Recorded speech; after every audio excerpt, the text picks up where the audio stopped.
Yes, sir. To question of the Ukraine war, it is reported that around 50,000 Russian and North Korean forces are already preparing to launch new counteroffensive to push out Ukraine forces in Kursk region. Can you confirm that? I've seen those press reports.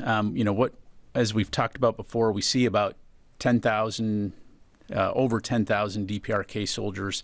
Most of them have moved to the far western Kursk Oblast, where they've reportedly begun engaging in combat operations with Russian forces. I don't have more to provide at this point in time in terms of what specifically that will entail or could entail, other than we're watching very closely.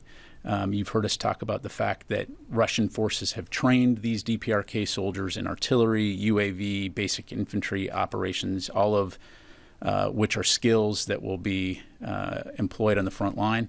And so for our part, what we're doing is we're continuing to ensure that Ukraine has what it needs in terms of security assistance to defend itself from Russian aggression. And we'll continue to keep consulting closely with our allies and partners on next steps. According to the UK government, Russian forces suffered average about 1,500 people die and injured per day last month, October. How do you assess the casualty of Russian forces in Ukraine war?